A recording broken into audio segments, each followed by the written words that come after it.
Hey Virgos, how you doing? Welcome to the Crow Tarot. We're going to be doing your second half of May general reading here. We're going to start off with some animal energy, but of course, and then we'll go right into the tarot. All right. What is the animal energy for Virgo for second half of May? Please and thank you. Animal energy for Virgo. Whoa. Okay, we got two.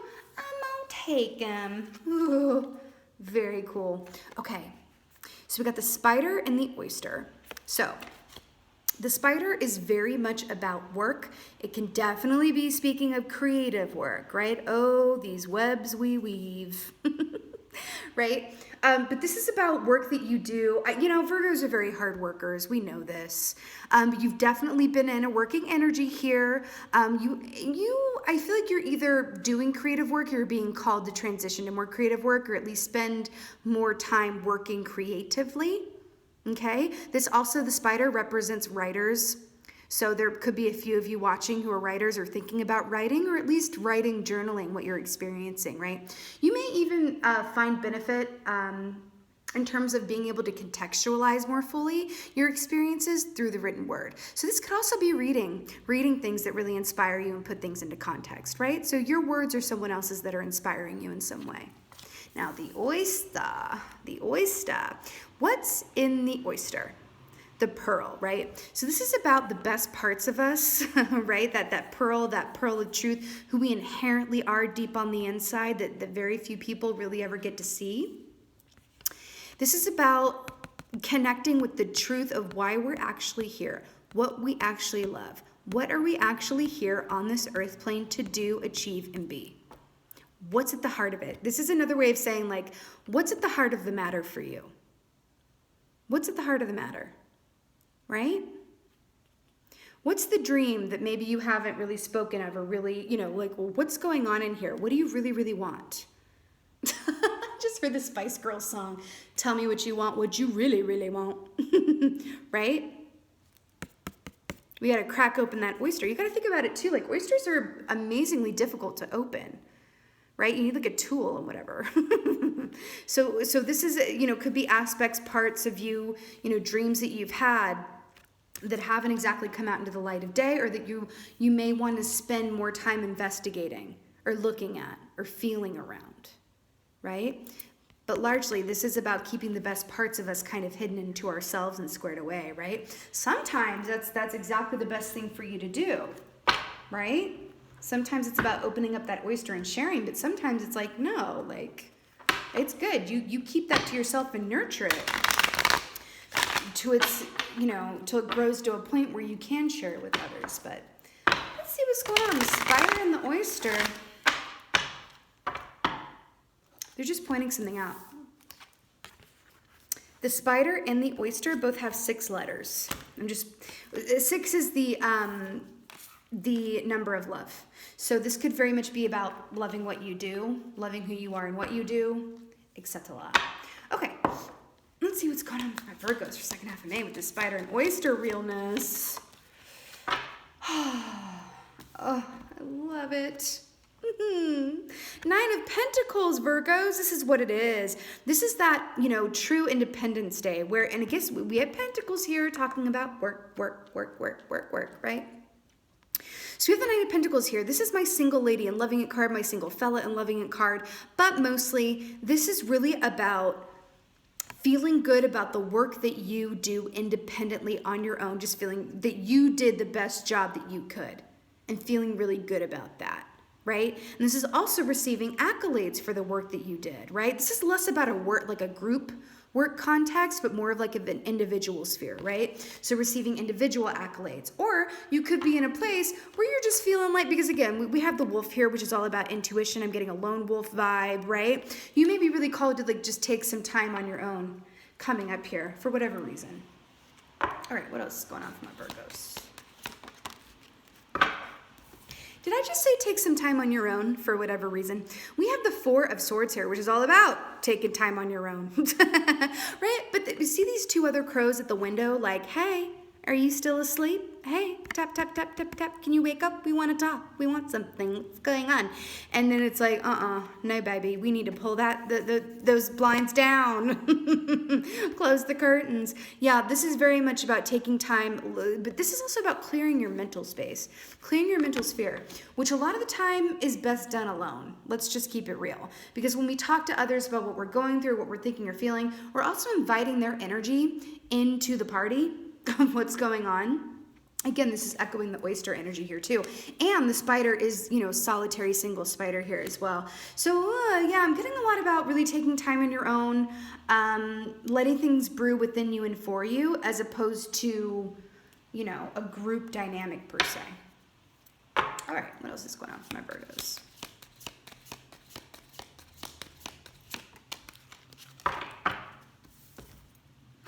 The Hanged Man, also a solo, solitary energy here.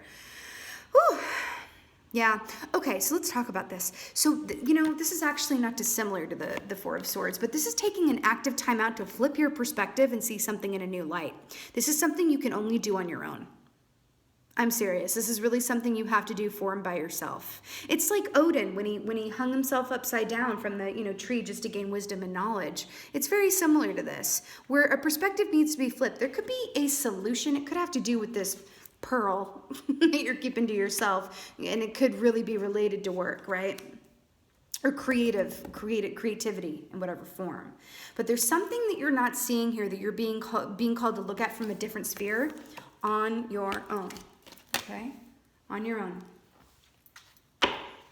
Trust and believe. There's a time for group dynamics, but I'm really getting a feeling here that there are just some things that you may be missing, some realizations that are there for you to, see. And, I just split the deck. I got the Eight of Pentacles here. I just want to point this out. So it's like two spiders, Eight of Pentacles. Work, work, work. No accidents, no coincidences. Okay. Let's get a clarifier for this Nine of Pentacles. Nine of Pentacles. Clarifier for the Nine of Pentacles, please. I'm obsessed. You got the Six of Swords, which is moving into calmer waters. It is moving away from mental patterns that no longer serve you, right? This is like things are going to get better and easier and nice, steady movement forward. You could be branching off to work for yourself and on your own. You could be branching off and just doing something different completely. This could also be starting a passion project or hobby. I really feel like you're moving towards something that is your personal rainbow, because they're also drawing my attention back to this oyster here. What is it that you really want to be and do? Or is there something that you want to say? Okay. Let's get a clarifier for this Four of Swords here. Oh, that took 3 seconds. Ace of Wands. This is that initial burst of energy. This is desire. We have the wands here, which rule the realm of desire, passion, wants, also artistry. You've got to go in and cocoon hard. Cocoon hard. Okay? But give yourself a mental rest. I feel like that's where the answer is going to come from. That divine point of inspiration and guidance is going to come from you turning it all off and just being quiet. Now, let me be very specific about this. This Four of Swords can manifest differently for everybody, okay? For some of you, just Netflix binging is your version of Four of Swords because it releases your mind from your to-do and you're just like Netflix binging whatever, and then you wake up the next day with Ace of Wands, a sudden realization about, what you want to do moving forward. Your perspective gets flipped because you were able to turn your mind off in terms of its masculine energy about trying to figure things out, trying to make a plan, trying to be productive. Give yourself a rest and a break right now, because that's how you're going to get your energy back. This is plugging yourself in to recharge your battery. You would not take your phone on a trip with it 10% charged. You would wait to leave the house until it was fully charged. You're being called to fully charge your battery. Okay? Let's get a clarifier for this Hangman here. Oh, soke. We got the Temperance card and the Crane. Hello. I gotta tell you, this is beautiful because this is all about balance, and I'm especially obsessed when a major arcana clarifies a major arcana, because it's just like, in caps. The message is in caps. The balance and hanged man. I feel like this could be saying that some of you are a little out of balance, especially too with the Ace of Wands and the Four of Swords here. These are two very different energies, right? I do feel like you guys could definitely use a break. I do feel like it could be a physical break for a lot of you, but I feel mostly overall it's a mental break that's needed and a mental rest to achieve balance and perspective. The Hanged Man and Temperance, please, you are being called to actively do nothing, because that's how you're going to get your answer or your direction moving forward, or that's how you're going to access this pearl within you. Also, I got to say it, we do have this full moon in Scorpio coming up on the 18th here this weekend. And that is all about illuminating things that have held us down, that have kept us from moving into our, best path forward, excrement. It's really holding up to your face what is no longer working, what has been weighing you down, right? And then making moves to separate yourself from that. I feel like a lot of this has to do with dreams that were never fully realized because you didn't know how it was practical. Could be of a creative sense. Or it's mental thought patterns that are keeping you in a box and keeping you from seeing a broader perspective that would be very beneficial to you and help you to create balance in your life. Right? That's what this is. This is absolutely what this is. I'm going to get an oracle. Let's get an oracle. This oyster too is speaking to me of that inner truth, that inner voice. You got to go quiet and, be actively do nothing, right? To kind of hear it and tune into it, right? Let's get an oracle for my Virgos.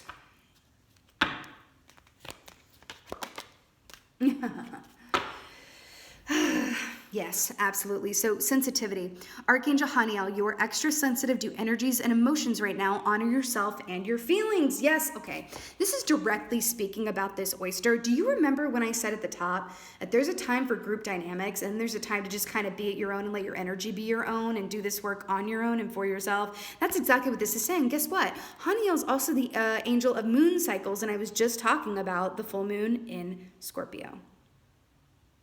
Yeah, that water energy here. Fascinating, these birds. So, and she's playing a harp. Music might be a really good way in for you guys, too, in terms of like actively doing nothing and just freeing yourself from some mental patterns. It does feel like you guys are really up in your head or that you're doing a lot of active thinking. Right? But this Hanged Man and this Temperance, it's like, yeah, flip your perspective to achieve balance. But if this is going to be different for everyone. If you've been in a place where you're working, well, then the call to balance is to actively do nothing and introduce some play. On the other hand, if you've been playing, then maybe it's about taking time to really think about what work you could be doing. I don't feel like that's for most of you, I have to say. I feel like it's the former, but like I said, it's going to be different for everyone. Right? Let's get one more oracle. Let's get Goddess. Why not? Get some Goddess guidance for you. But the Hanged Man is something that you do in order to achieve enlightenment and illumination as to, the path forward that is for your highest and best good and in divine timing, right? Let's get a Goddess for y'all. Goddess for my Virgos. Whoa, guys. Okay, we got how gorgeous is this? We have the Butterfly Maiden transformation. You are experiencing enormous change right now, which brings great blessings. Yes, I should say so. With the Hanged Man, the Temperance, and all of this good stuff. Yes, absolutely, but they're pointing something out. In order for this butterfly to occur, it has to go into the cocoon first. You're being called to take some time in the cocoon. You are. And I feel like you're going to keep getting called to take time in the cocoon until you go into that cocoon without setting a timer on it. That's what it feels like. And look at this. Look at this. Kali. Kali. Endings and beginnings. The old must be released so that the new can enter. What were we talking about with this full moon in Scorpio? Hello. Right? The old must be released so that the new can enter. Oh, weird. Okay, they're showing me something. I feel like the old has to do with the spider, with the work, work, work, work, work, and your mind going like really, actively. And then the oyster is the new. But in order for the new to enter, you have to take this Four of Swords, excavate what that is, and get to the heart of the matter. What is it that's going to really make you happy? Forget about a to-do list for a moment, right? What are you really here to do? What do you do when you look up and 5 hours have passed? Because this transformation process, you cannot put like an alarm time clock on this. It's going to move as quickly or slowly as it needs to in accordance with your highest and best good. But my God, this full moon in Scorpio, the old must be released so that the new can enter. The lotus flower comes up from the dirt and the muck and the excrement, right? And then it emerges on top, this beautiful lotus. This what we're seeing here with, where is it? Oh, right in front of my face. This Four of Swords here, because remember, it was clarified by the Ace of Wands. This is something that you're going to do, that you are filtering out the old, getting away from what no longer works. Also with the Six of Swords here, right? And then the new entering is the Ace of Wands. The new entering is the Temperance and finding a healthy and active balance within your life, right? So that you don't, this is like, you're being called to like step away from extremities of any type and sort, right? And get to the heart of the matter of what's caused you to be in a place of imbalance, or just not feeling like you've got it running on all spheres, right? Kali. Let me tell you something else. Kali is very much about transformation by fire, which means it's not always comfortable, but it's highly efficient. Okay? And we got the fire right here, the Temperance with the Sagittarius energy here. Okay, my lovely Virgos, and just focus on this beautiful image, because this is what's on the other side of this work, is rainbows and butterflies. This is your reward, right, for making the necessary changes and giving yourself time to discern what those changes are. Getting to the heart of the matter. This is what lies in wait on the other side. And doesn't that look fabulous? Okay, lovely Virgos. I hope this helped you. I really hope that this resonated. If it has helped and it resonated, please let me know in the comments below. I would just love that. And yeah, just thank you so much for being here. Thank you for watching. I really appreciate it. But most of all, thank you for being you. And be well. Until next time.